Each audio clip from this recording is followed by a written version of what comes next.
Assalomu alaykum aziz qarindoshlar. Bugun 2024-yili 5-oyning 1-kuni chorshanba.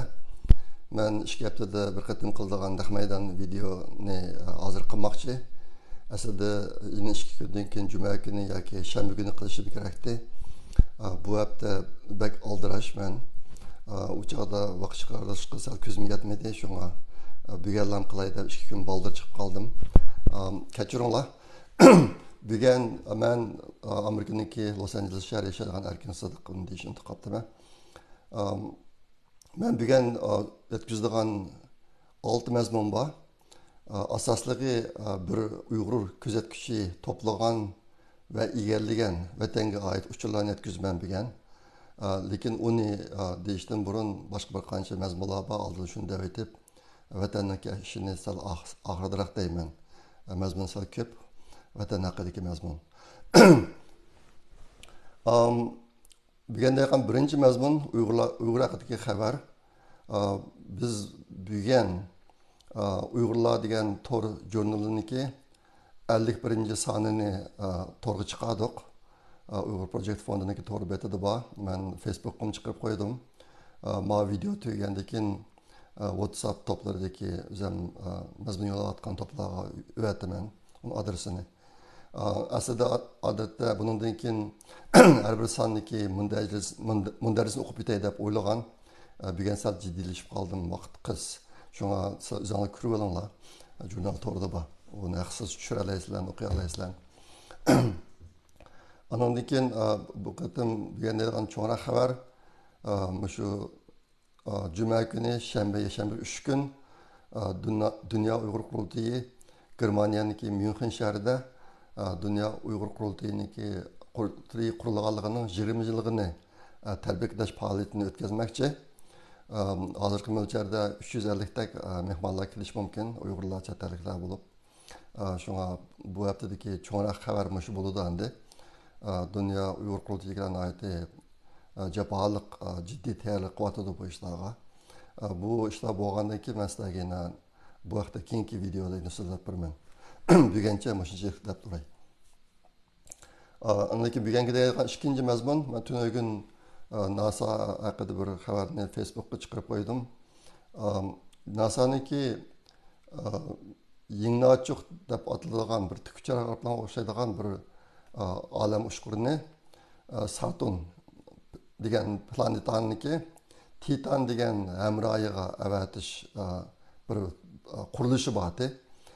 Bu boshlanib bo'lgan burun keyincha bu qashigan pul bekchi qolib ketib qanday qolar deb biraz ikkilanishlar bo'lib qolgan. Yaqinda yana buni mangdirishni qaror qildi.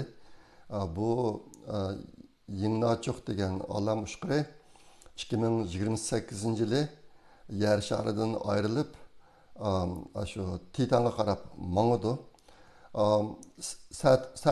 Saturn deganimiz bizniki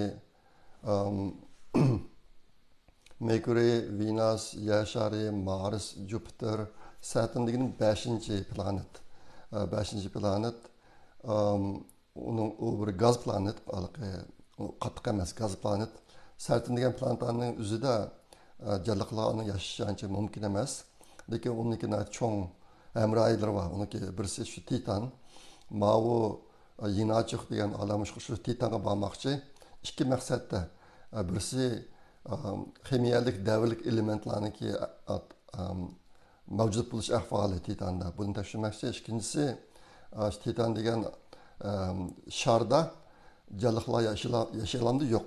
Jonliqlar yashaydigan sharoit bormi yo'q, shuni tekshirmoqchi. Shuni qilmoqchi. Mening bilishimcha bu olam ushquriniki xizmat qilish muddati 7 yildak deb o'qimaman.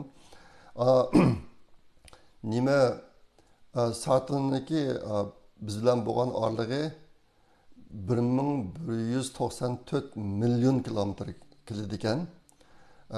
Shunga bu olam ushquri 7 yilda bordi u yerga. 7 yilda borganda taxminan har soatiga 20 ming kilometrdan uchish kerak ekan.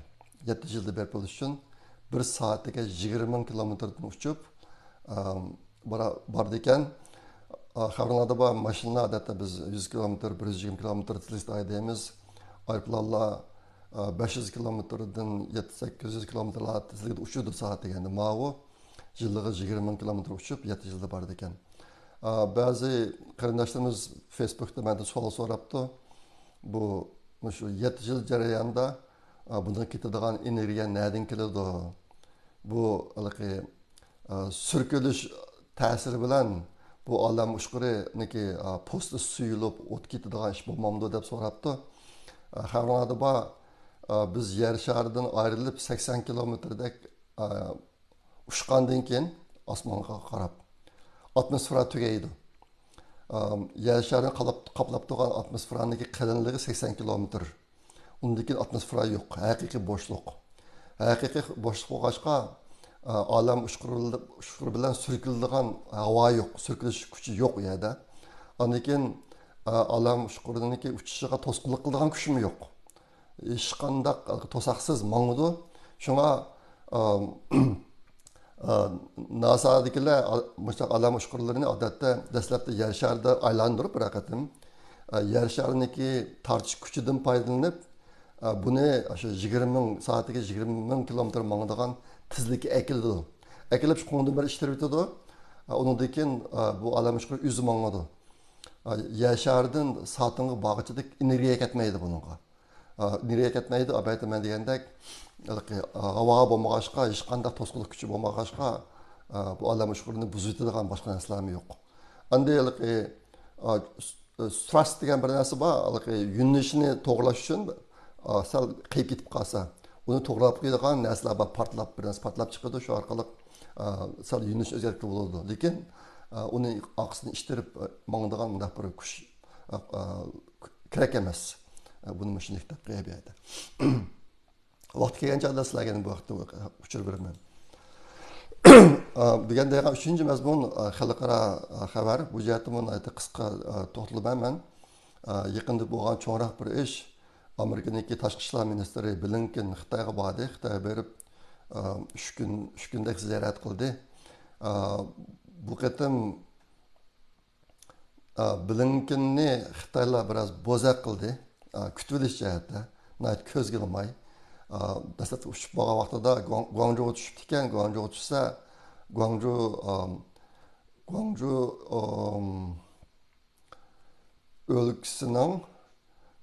o'lkasining Guangzhou o'lkalik hukumat tashqi ishlar ishxonasiniki bir muavin mudiri oldiga chiqib kutib oldi. Bu bir tashqi ishlar ministri Amerikaniki 4. darajalik amaldor endi prezident, ma'lum prezident, adagi bayonotchi, unda qilib qolsa tashqi ishlar ministri turdi, 4-o'rindagi kishi endi. Mush kishini bir Guangzhou hukumatida tashqi ishlar ishxonasiniki ma'lum mudir chiqib kutib oldi, asta ko'z ilmagandek. Asta qilib nima Xi Jinping mo kurashda tuyuqsizlam. Xi Jinpingniki Blinken bilan kurashadigan ishini Xitoyniki Guangzhou bexatarlik ommaviy bexatarlik ministri dedi bununla. Tashqi ishlar ministrini bir bexatarlik ministrini ko'rishib, uni bu gaplarni deyishmi intayin g'alati xalqaro munosabatdan ko'rilmaydigan ahvol Xitoy majashani qildi. Xi Jinping bilan ko'rishgan vaqtidami bularniki qo'l ilishib ko'rishgan vaqti 5 sekund qisqa mumkin. Bu ishda bu qog'oz ishlar qaraganda cho'nroq xabar bo'lib ketgani Xi Jinping degan jallod bu ko'rishgan uyga baldiroq berib yuzi biziga minib yuribdi ekan, bir xil noyda g'amchan. Buni xalqlar video tortib edib, shu video tortganlardan birisi to'g'ri chiqib etibdi. Bu intayin keng taqilib ketdi. Xi Jinpingniki naqadar hozir bir xil andish ichida yashayotganligini ifodalaydigan bir parcha video intayin ko'p tarqab ketdi. Qolgan xabarlar qaragan chog'da Blinken haqidagi qolgan xabarlar qaragan chog'da maash bekor taqilib ketdi. Endi bu yerda bulungan muhim bir gap, bu qatim nima uchun Xitoylar Blinkenga bunday so'roq muomala qildi desa, Blinken asosan Xitoylarni ogohlantirishga bo'lgan. Hozir dunyo tunib ketgan bir umumiylik ahvol, agar Xitoyning yordami bo'lmasa, Rossiyaniki Ukrainaga qilgan tajovuzi bunday uzun muddat davomlashmaydi. Hozir Xitoy to'xtamay qondirib atqanligi uchun Rossiya yana Ukrainada turib Ukraina bilan urush qilyotdi. Bu ishni dunyo tunib yetdi, Amerika tunib yetdi. Bu qatam Blinken aslida mush haqda Xitoyni ogohlantirish qo'yilib bo'lgan, ogohlantirdi. Nimdab ogohlantirdi desanglar, mashina hal qilinglar dedi. Rossiyaga qilayotgan yordam mashinalarni to'xtatish ishini bir taraf qilinglar, agar sizlar bir taraf qilmasanglar biz qilamiz degan bu gapni dedi bu qatam uchiqlamkan. Andan keyin bu qatam berishdan burun Amerika Xitoyni qanday jazolash jihatda bir qism tanlashlarni to'g'rilab tayyorlab qilib turib bo'lgan. Hozir endi analizlar tilg'iyotgan biroz cho'ngraqi bu tanlashlarniki. Xitoy banklarini xalqaro savdo sistemasi ishlatadigan SWIFT dollarni vasita qilib davlatlararo savdo olib boradigan bir sistem bor, SWIFT degan bir sistem. Xitoy bankasini shu yerdan chiqarib o'tish. Agar mushtaq qilsa, Xitoyniki tashqi nurg'un davlatlarga bo'lgan tashqi savdo aloqasi butunlay uziladi. Hozir dunyodagi xalqaro savdoniki 45% Amerika dollari orqali bo'lyotdi. Unda desam, dollarniki ozgan 100% emas ekan deyishinglar mumkin. Bu yerda BDTda, nima BDT deyman. Yevropa Birligida 28 davlat bor, menga esimda qolishicha.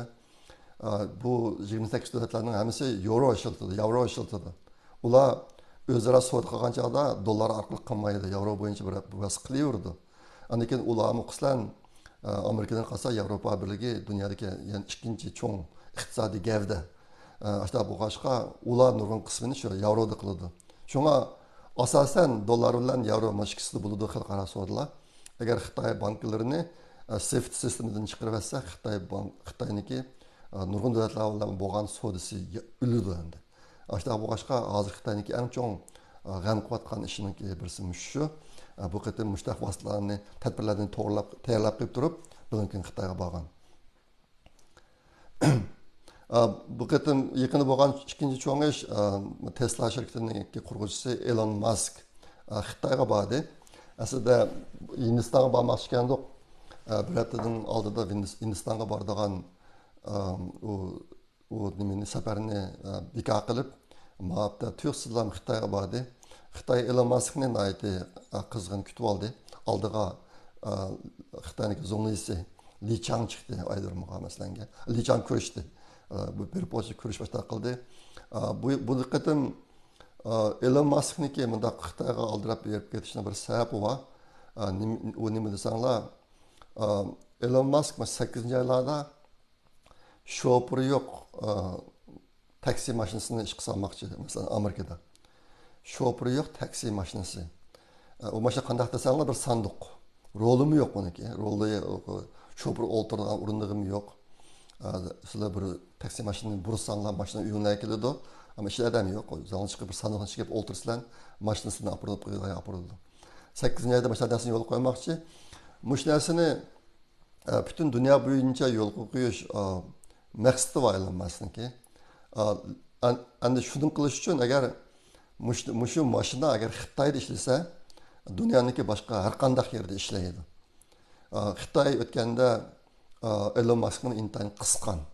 Tesla mashinasini cheklab, bunda qilib degandek. Hozir endi bu qatim Elon Musk Xitoyga borgandan keyin Tesla mashinasiga bo'lgan barliq cheklanmalarni bekor qilamiz deb e'lon qildi bola. Mush orqali endi meniki hozirda tushunishimcha ikki narsa bor. Birisi bu şoförsiz maşinini üzmağından maşinini aldı bilen Xitoyda yol qo'yish, Xitoyda yol qo'yish shu orqali dunyoga ulgu yaratish, qog'olarni xotirjam qilish. Ikkinchi birisi, ba'zi analistlar deydi, Elon Musk Xitoyda Tesla shirkatini qurgan vaqtida Tesla'ga oid hech qanday ma'lumotlarni Xitoyning sirtiga chiqarishga bo'lmaydi deb cheklim qo'yibdi ekan. Buning ichida şu avtomatik mağdığan maşinlik mi nurgun programları var ki, imşak detalları. Muşlarını açıklamagan, hemisi Xitay'a kamılı kaptı bulanın hemisi. Yani marketin Elon Musk'niki bundoq oldirab Xitoyga yuqori qizg'inlik bilan berishligi sabab shu programmalarni chet el Xitoydan boshqa yerga chiqishga yo'l qo'yadigan mana bir yo'lni ochmoqchi degan gap bor. Yaqinqi Amerikada bo'layotgan 3-chi cho'ng ish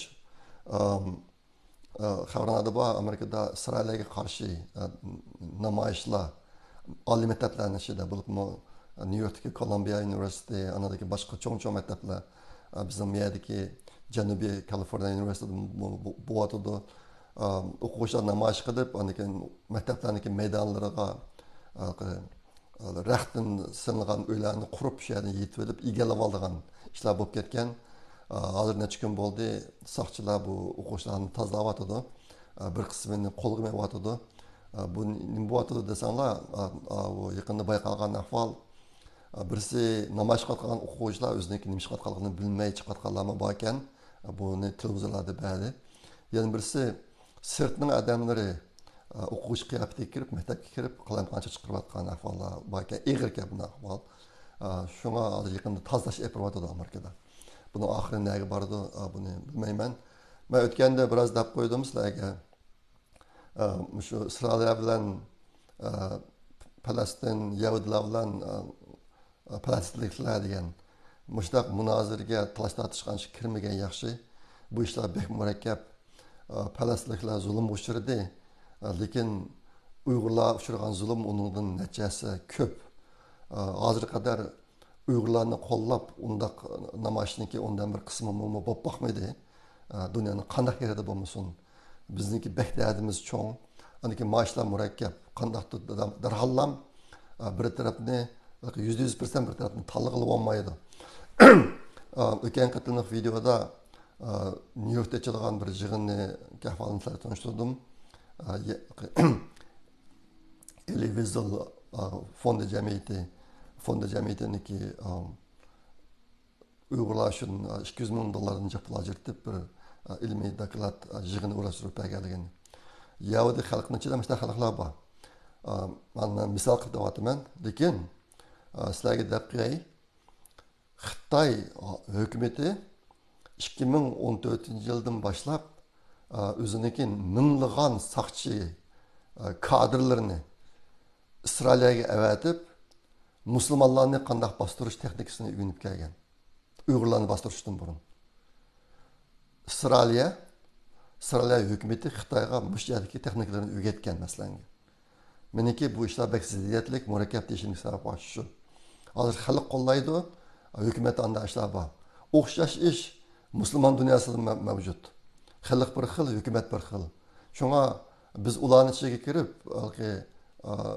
jumay biz o'zimizning zehnini yenilamkini o'zimizga to'plab, qo'limizdan kelsa o'zimiz haqida ish qilishimiz kerak. Bu vaqtda men mashhur qilib qo'y.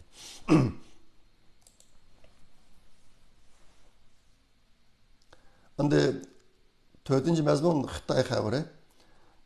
Yaqinqi chiqayotgan gaplarda Xitoyniki Tayvanga hujum qilish ehtimolligi yana cho'ng. Buni keltirib chiqayotgan odam Xi Jinping degan jallod shu odamning o'zi. Bu asosligi hozir Xitoy ichida cho'ng krizisga duch kelib, shundan qutulish uchun Tayvanga hujum qilish ehtimolligi bor degan ko'z qarash yaqinda kuchli o'tirib chiqyotdi. Yaqinda pash bo'lgan bir ish, Xitoy odatda o'ziniki har yili davlat mudofaasiga xarjlagan pulini, xomchotini miqdorini yushirdi. Az narsani deydi, masalan, o'tgan yilgi degan soni $134 milliard ashtaraq. Onun sözlüğündə Amerikanın ötən il emas, 2022-ci il. 2022-ci il Amerikanın dövlət müdafiəyə xərcləyən pulusu $742 milyard. Xitay olsa 130 milyard degəndək sallarını elan qıldı. Lakin yaxında təşkilçilər təkşürüb 2022-ci ildə Xitayınki dövlət müdafiə hərbi işlər üçün xərcləyən pulunun 711 milyardga yıqıldığını bayqadı. Bayqab bunu elan qildi. Aşta bu başqa hazırında G'arbda Xitoy shu Tayvanga bo'lgan ish va boshqa davlatlarga bo'lgan ishlarda pakını kaynatış texnikasini qo'llanıyotidu degan gaplar o'tirib chiqdi yaqinda. Bu pakını kaynatış degan nima desanglar, pakını bir qozonga solib, suyini asta isitib, tadrijiy holda bora isitib, o paqa ancha bayqab ketmaydigan, diqqat qilmaydigan darajada. Keyin paqaniki badalari sal kuyib bo'lmaydi, men endi bu qozondan sakrab chiqatmasam bo'lmaydi degan vaqtida sakramaydigan bo'lib qolgan. Issiqsuvniki ta'sir tufaylidan. Shuning bilan qozonda turib qilib shu bilan deymiz endi uldigan gap Xitoylar paqni qaynatib yeydi ekan. Buni paqni qaynatish texnikasi deydi ekan. Yaqinda Xitoy shu Janubiy Osiyo, Tayvan ishlarida paqni qaynatish texnikasini qo'llanib keldi. Dunyoga chandumay, haqiqatni bildirmay, yushirib, jiq bo'lajak deb harbiy ishlarni taraqqiy qildiryapti degan gaplar o'tirib chiqdi. Shunga paqni qaynatish boiling frog degan gaplarni ko'p eshitibsizlar hozir. Anan keyin tunugun ya 28-slar 28-slar Xitoyniki tashqi ishlar ministrligi bayonotchisi BDT'dan bir ishni talab qilib bir bayonot e'lon qildi. U nima desanglar 2022-yili nimada Baltik dengizida Nord Stream degan bir gaz turbisi portlab ketgan 2022-yili 9-oyda. Xitoydaydi 28-slar. BDT ashu terrorist hujumini tekshirish ishini olib berish kerak deb bayonot e'lon qildi. Bu narsa Facebookga chiqdi. Ana Twitterga chiqqanda, ya'ni men shuni qo'shib deb qo'ydim. BDT 2017-yildan buyon Xitoy hukumati elib berayotgan Uyg'urlar ustidagi terroristlik harakatlarini tashvisi bo'ldi. Shu ishni qilsa bo'ldi.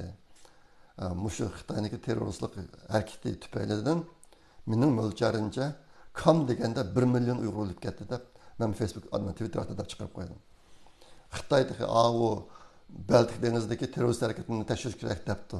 Men dedim, undaqda Xitoyniki terroristlik Uyg'urlarga qaratgan terrorist harakatini tashvish kerak degan gapni Twitterga yozib chiqarib qo'ydim. Yaqinda yana bir uchurlar kelgan, bizning WhatsApp to'plarida bu gaplar bo'lingan. Nima desanglar, hozir chet elga chiqqan Xitoylar o'zini men Uyg'ur deb siyosatlantirayotganligi. Meniki do'stlarim ko'rishgan ba'zi Xitoylar bir yig'iz o'rcha gapni qilolmay ekan. Ammo o'zdirayotgan davlatga men Uyg'ur deb siyosatlantirayotgan ishlar bo'g'iltiribdi hozir. Yaqinda vatanda bizim vatanga borgan Xitoylar berib o'ziniki milliy kimligini Uyg'ur deb o'zgartirib olgan mana bir video chiqqandi. Men uni tushuntirib biroz Xitoyniki hozir Uyg'ur 20 million Uyg'ur aholisiniki yerimini yo'q qilayotganligi, buning iziga o'rniga hozir ko'plab Xitoy ko'chmanlarni mustamlikachi Xitoy ko'chmanlarni ekayotganligi hamda ularga Uyg'ur kimligini berayotganligi, shu orqali dunyoniki ko'zni quymoqchi bo'lganligini yozib Twitterga chiqarib qo'ydim. Necha kun oldida tunaygun qarasam, u 28 ming qatimdan ko'proq ko'rilibdi. Chiqib hozir Sharq Turkistonda bo'layotgan yangi yuzinishlar shundoq. Shunga bu ishlarni qo'lda kelgan qarindoshlar to'xtamay xalqaroniki diqqatiga yo'llab turishimiz kerak bu ahvolni.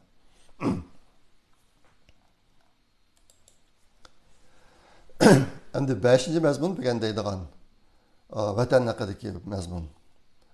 Bir kuzatuvchi, meniki bir do'stim kuzatuvchi to'plagan va egallagan ma'lumotlar. Bu gapga diqqat qilinglar. To'plagan va egallagan ma'lumot bir odamniki. Manbalari ishonchli yerlar. Men bundan ko'p bu vaqtda to'xtalg'im yo'q, ammo ahvollarning o'zini deb qo'yay. Buning bir qismini bilasizlar, ammo umumyuzlik vatan ahvolini tushunishda men muhim deb o'ylayman. Lagerlarning hammasi taqaldi. Uningdan burun odamlarniki yerimdan ko'pini turmaga o'tkazdi. Lagerlarni taqashdan burun lagerdagi odamlarniki tangdan to'lisini turumlarga o'tkadi. Qolganining yoshlarida qo'l ish qilib Xitoy o'lkalariga o'tkazib ketdi. 2017 yildan 2021 yilgacha o'lganlarning soni intayin ko'p bo'lib, ularni xuddi yangi ko'mgandek ko'mbatdi. Xizmatda Uyg'ur tili yo'q. 2015 yildan boshlab Uyg'urlarning saviyasini Xitoy tili bo'yicha baholadi. Hamma o'rinlarning ishkida ishki boquvchi saqchi bor bo'lib, Xitoychini bilmaydigan Uyg'urlarning hammasini shundoq saqchi qildi. O'qituvchi bo'lamdi, doktor bo'lamdi, ziyoli bo'lamdi, yozuvchi bo'lamdi, shoir bo'lamdi. Undan qat'iy nazar, agar Xitoychini bilmasa, idoralarda ishlayotgan, Xitoychini bilmaydigan Uyg'urlarni ishki boquvchi qilib qo'ydi.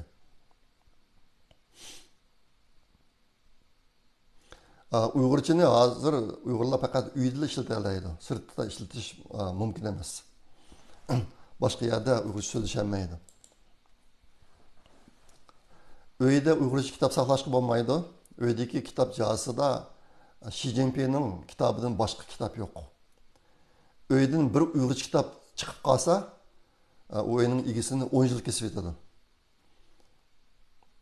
Bir viloyatlik shaharda faqat 2 kilo masjid qoldi. Qolganining hammasini chiqib etdi. Jumada masjidda 20-25 atrofida odam namoz o'qiydi.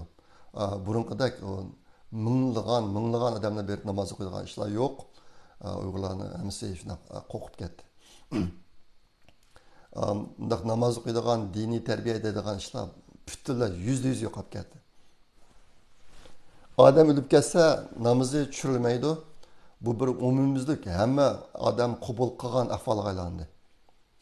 Ziraatlikning qishida birdan tayyorlik uyi bor. Agar bir Uyg'ur o'lib ketsa, jasadni shu yerga akilib, oilasidan faqat 3 dan 5 kishi odam kelib, yerlikka qo'yib yetadi.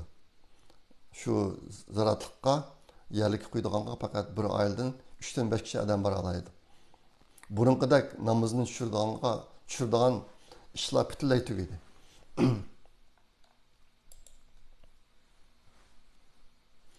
Uyg'ur maktab, Uyg'ur sinf degan ish yo'q. Bir sinfda 50 o'quvchi bor bo'lsa, bularning ichidagi 15 tak o'quvchi Uyg'ur. Qolganining hammasi Xitoy. Kichik bolalar uydanmi Xitoycha so'zlaydi. Bayroq chiqarish ishi hozirmi bor? Har dushanba chiqaradi. Mang'alaydigan odamlarning hammasi shu bayroq chiqarish murosimiga qatnashishi kerak. Shuni chiqish kerak etganisi. Seyşembe günü siyasi güneş var. Uygurlar asasen cemiyetinin en tüven katlimide yaşaydı. Hizmeti işik bakış, boğan. Xitayçını bilmeydiğalarının hemisi işik bakıcı bulup işleydi. Uygur hanzu degen gap yok. Uygur halkı, Uygur tili, Uygur medeniyeti degen gap yok. Devlet tilinin başkası değilmeydi. Az til hakkında gap olsa, devlet tili dep deyildi, başka gap işletilmeydi. Milleti Uygur degan gap yo'q. Umumiylik ahvol Xitoy maqsadiga %100% yetib bo'ldi. Chet eldan bir Uyg'ur vatanga borsa, tuqqanlari ko'chada ko'rishsa salom qilishga jur'at qila olmaydi. Tuqqanlari qachidi ekan, rajaraq tuqqanlar bo'lsa.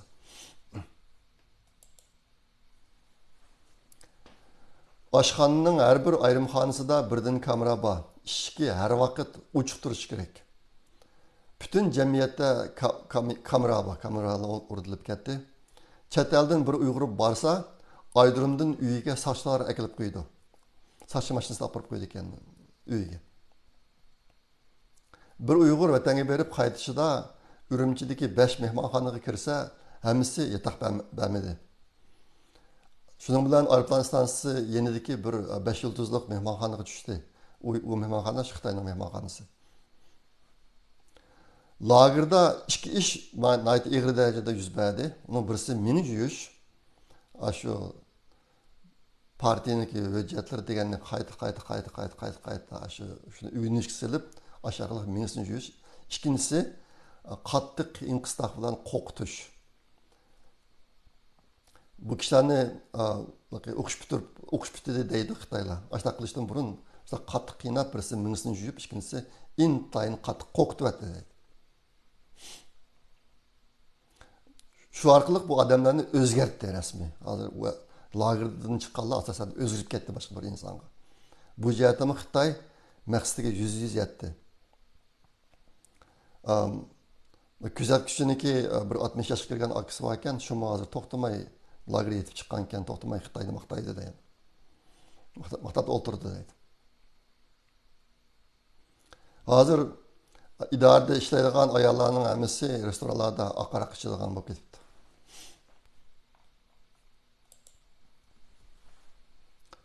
Bugungi deydigan vataqidagi xabarlar shu. Bugungi deydigan oxirgi mazmun, 6-chi mazmun Uyg'ur Project fondi xabari. Men sizlarga o'tganda biroz xulosalab bergan bizningki bu yilgi yan to'plash ahvolimizni. Undan keyin yana 3 qarindishimiz Amerikadan bir, Yevropadan bir, O'rta Osiyodan bir 3 qarindishimiz pul yana qildi. Men ularga ko'pdan ko'p rahmat aytaman. Bu yil shunday qilib jami 87 odam 27.928 dollar yana qildi. Onun içinde menden kelgen 10.000 dolar mı bu? 28.000 dolarga yakın 87 adam. Burun 105'den 110 adamla yani kılattı. San biraz azladı. Andi ben miniki sizlerge dep koymakçı boğunum. Bizninki mukim çıkımımız var. Başka sırttan, başka Uygurlardan kelgen türlerden başka muhim çıkımımız var. O çıkım nimeki çıkıdı desen, haşlandı desenler, biz ayda bir jurnal çıkarvatımız, tor jurnali. Haftada 5 video çıkarvatımız. Anlaken bizdeki mağarip ve balı terbiyesi için haşlayan pulumuz var. Haşlayan pulumuz var. Muşlarındaki çıkımını toplasak, yığsak, bu yılki bizdeki mukum çıkımımız 52.248 dolardı. Aştaqda yığılgan pul 28.000. Aşağı bu başka bu yığılgan pul bizdeki mukum çıkımımızın yetmeydi. Şuna bu için biz Uyg'ur Project fonduniki direktorları müzakereleşip bir kısım türlerini kısaltılgan bulduk. Bu qaysi türlerini qanday kısalttık? Bunu ben sizlerge vaqti kelgan chog'da deyman. Biraz vaqt o'tkazib qolmoqchi uni. Ishlayotganlarni qiyinchilik tug'dirmaslik uchun. Endi bizniki hozir qaror qilgan tadbirlarimizni ishga oshirsak, bizniki bu yilgi chiqimimiz 37.200 dollarga tushadi. Yine 10.000 dollar kam. Shunga yine davomli qilsaniki yordaminglarga ehtiyoj. Agar yordam qiladigan qarindoshlar bo'lsa, yordam qilinglar. Endi mani desam, bundan keyin endi Uyg'ur Project fondi sirtdan keladigan turlarni qilmaydigan şeylar, yordam qilmaydigan şeylar deb qilishinglar mumkin. Undaq emas. Agar Uyg'urlikni chetda salab qilish, Uyg'urlarning tili, madaniyati, kimligi bularni chetda salab qilishga foydali muhim turlar bo'lsa, ideyalar bo'lsa, bizni izdanglar. Biz uni pul qilishga tirishimiz. Faqat bo'lmasa, men o'zimning yendan chiqargan pulni ko'paytmoqchi. Aşta qilib bo'lsa-mu, Uyg'ur Project fonduniki aslidagi maqsadi bo'yicha ish qilib, yapinishga biz tirishimiz. Shunga bu jihat to'xtab qolmanglar. Yangi ideyani o'tirib chiqarishdan to'xtab qolmanglar. Bu biz uchun bek muhim. Hamma abatini yo'qdim oldinglar hozir. Vatanda biz bildigan xalq, millat, vatan yo'qolib ketdi hozir asosiyatdan. Aşta bu başqa Uyg'urlarni salab qilish chetlab qoldi. Bu ishni biz qo'limizda qilishimiz kerak. Shunchalik cho'ng hayronlik bor. Nima ulishga men bu Visual Foundationniki nimasini deb berdim sizlarga. Qancha pul borligidan 10 milliard 21 million dollar pul bor ekan. Bir fond jamiyatiniki yavdilarniki. Uyg'urlar işte 50 ming dollar uchun jan talishib, tirmishib yuryapmiz endi. Şuna bu jihatdagi taqdirimiz o'zgarishi kerak. Xudoyim bo'lsa, hozir yetishib chiqayotgan yoshlar cho'ng bo'lib, keyincha birlashib, mushundaq yavlardek cho'ng ishlarni vujudga chiqaradigan bo'lish mumkin. Lekin hozircha o'zimizning kuchga tayanmasak bo'lmaydi. Şuna yardım qilgan qarindoshlar, yardımlarını aymanglar. Ahirda deydigan yana bir gapim, Türkiye'de üç sınırımız, Türkiye'de üç sınırımız o yerdə balını beqvatıdı. Məktəb eşidən kiçik balalar beqvatıdı. Şu aşı balalarının resmi.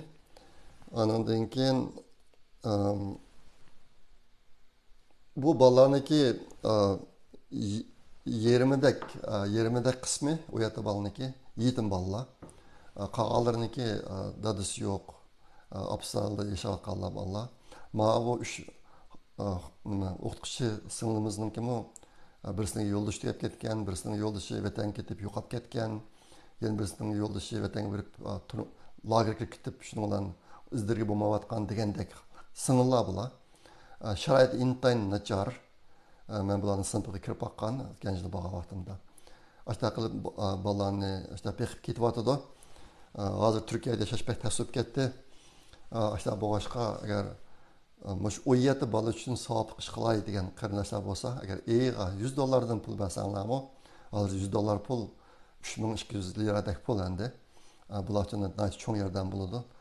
Meni izdanglar, meni izlasanglar men bularni ulashtirib qo'yaman. Hozir men orqali Turkiyadagi 10 dak oila iqtisodiy yordamga erishyotdi. Bu qanday ish desanglar, buni degan sizlarga Amerika'da bir neçe qarindoshimiz her ayda bana pul mağdurdu. Bu pul hazır 10 dak aileге taqsim qildinglar. O pulni bana mağdurdu. Mening shaxsiy banka hesabımga. Men o pulni Turkiyaga mağdurman. Turkiyadan Uyg'ur yardagi mas'uli Botir inimiz uni 10 aileге taqitib berdi o pulni. Ashtaq bu ishni qilyapmiz hozir 2021-yilda boshlagan hozir qadar qilyapmiz bu ishni.